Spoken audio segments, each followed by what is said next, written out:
திறமை இருந்தால் மண் அள்ளுங்கள், மாட்டிக்கொண்டால் கட்சி காப்பாற்றவில்லை என்று குறை சொல்லக்கூடாது என திமுக மாவட்ட செயலாளர் பேசியது சர்ச்சையை ஏற்படுத்தியுள்ளது. சேலம் மாவட்டம் கெங்கவள்ளியில் நடைபெற்ற திமுக பொது உறுப்பினர்கள் கூட்டத்தில் சேலம் கிழக்கு மாவட்ட செயலாளர் சிவலிங்கம் கலந்து கொண்டு பேசினார். அப்போது கட்சியினரை பார்த்து திறமை இருந்தால் மண் அள்ளிக் கொள்ளுங்கள் என்றும், ஆனால் மாட்டிக்கொண்ட பெண் கட்சி காப்பாற்றவில்லை என்று புகார் சொல்லக்கூடாது என்றும் கூறினார். அவருடைய பேச்சு சர்ச்சையை ஏற்படுத்தியுள்ளது. இப்போ சில சொல்லலாம், இப்போ கூட அதை நான் இப்போ சொன்னா சங்கடப்படுவீங்கன்னு சொல்லல. சில பேர் மண் ஓட்டிட்டு வந்து நிற்கிறாங்க. அவங்க வீட்டுக்கு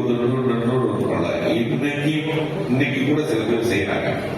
அது அவங்க திறமை, அது போய் மாட்டிட்டு அதை நான் என்ன பண்ண முடியும்? மாவட்டம் தான் முடியும்.